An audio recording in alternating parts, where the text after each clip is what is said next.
The fluorescent lights of the Grandview Mall food court buzzed overhead as Marcus Rivera wiped down tables with practiced efficiency, his worn hands moving in familiar circles. At 34, he'd grown accustomed to the way people's eyes slid past him, as if the navy blue janitor's uniform rendered him invisible. But that Thursday afternoon, he would become impossible to ignore, and not in the way he'd ever wanted. Marcus had been working double shifts for 3 years, ever since his wife Emma died in a car accident, leaving him alone with their 6-year-old daughter, Lily. The grief had been crushing, but Lily's laughter kept him breathing. Every floor he mopped, every trash bag he hauled, every humiliation he swallowed, it was all for her.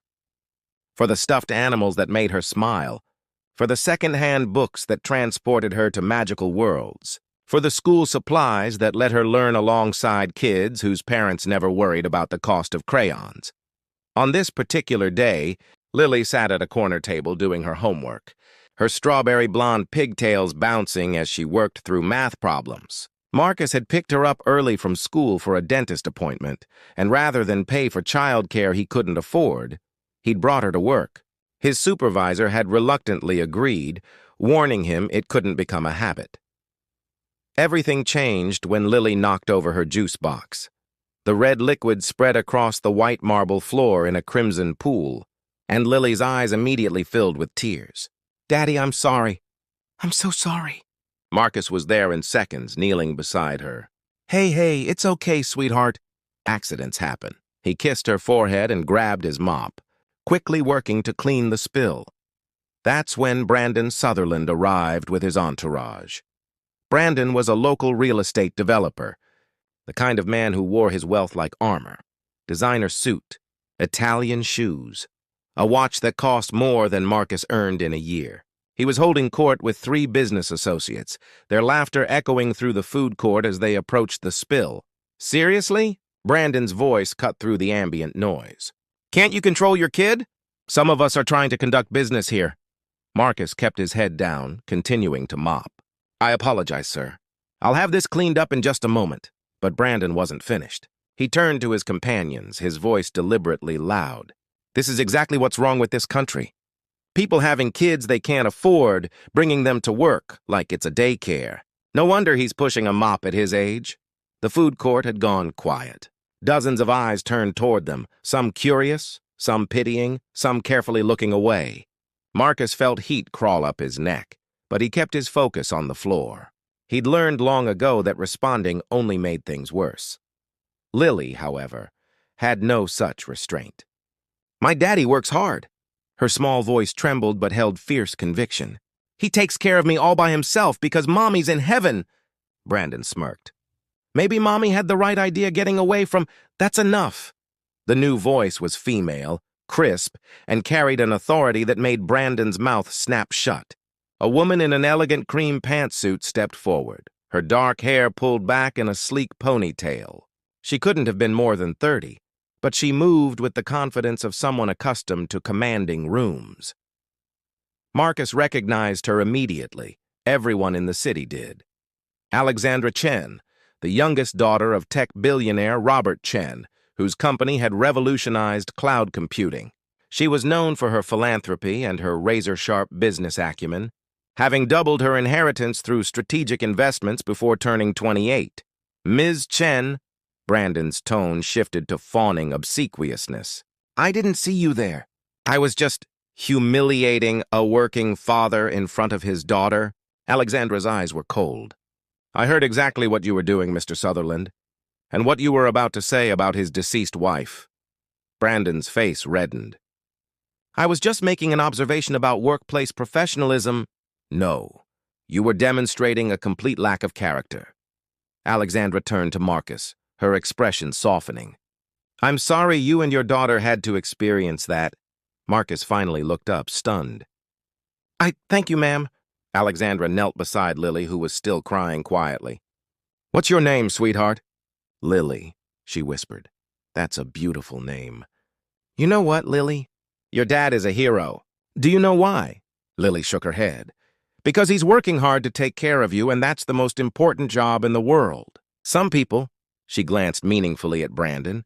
Measure success by money or titles, but real success is measured by love and dedication. Your dad is very successful. Lily's face brightened slightly, and she looked at Marcus with pride. Alexandra stood, turning back to Brandon. I believe you're the developer who's been bidding on the Riverside property? Brandon's eyes lit up. Yes, my company has submitted an excellent proposal. Consider it rejected.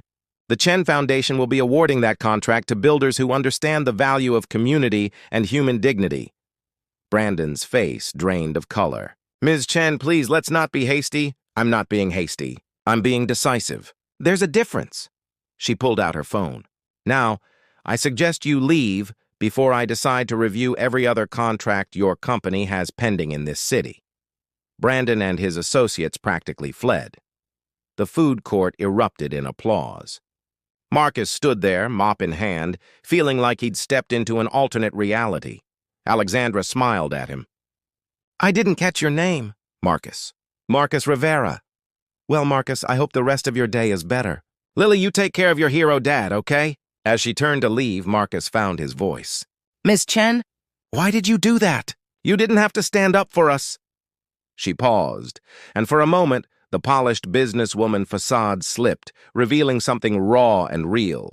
When I was 7, my father was fired from his job as a janitor because his boss thought immigrants were lowering the workplace standards. My mother cleaned houses to keep us fed while he looked for work. A lawyer named Sarah Mitchell saw what happened and helped us pro bono, even got my father a settlement. She told my parents, when you have power, you use it to protect people who don't. That lesson changed our family's trajectory. She met Marcus's eyes directly. My father eventually started a small tech repair shop.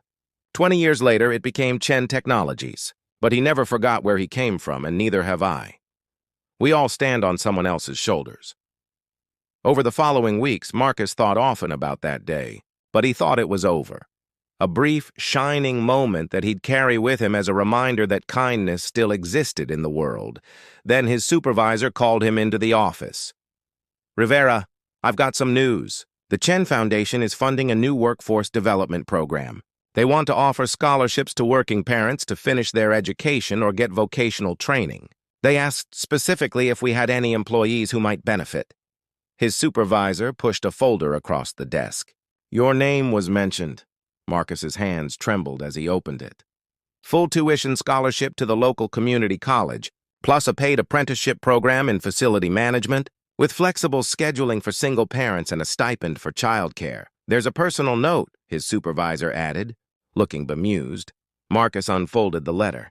Alexandra's handwriting was elegant and clear. Marcus, heroes deserve support too. This isn't charity. It's an investment in someone who's already proven his worth. Build the future Lily deserves. Alexandra. 2 years later, Marcus walked across the stage to receive his associate degree in facility management. Lily sat in the front row beside Alexandra Chen, both cheering louder than anyone else. He'd already accepted a position as assistant facilities director at a hospital, with benefits, reasonable hours, and room for advancement. After the ceremony, as Lily ran to show Alexandra her daddy's diploma, Marcus finally found words adequate to the moment. You changed our lives. Alexandra shook her head. You changed your own life. You were already doing the hardest work, being a devoted parent, maintaining your dignity, teaching your daughter what real strength looks like. I just opened a door. You're the one who walked through it. That evening, as Marcus tucked Lily into bed in their new apartment, modest but clean, in a safe neighborhood with good schools, she asked him a question. Daddy, when I grow up, can I be like Ms. Alexandra? Marcus kissed her forehead. You can be even better, sweetheart. You can be yourself, kind, brave, and strong. That's all anyone should aspire to be.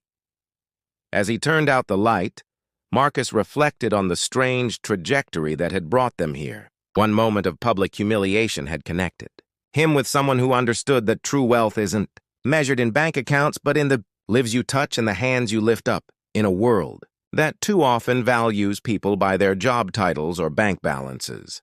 Alexandra Chen had reminded everyone watching that day of a simple truth. Dignity isn't determined by occupation, and worth isn't defined by wealth. Sometimes the most powerful thing you can do is simply stand beside someone who needs an ally and say, "I see you. You matter." And sometimes that's enough to change everything.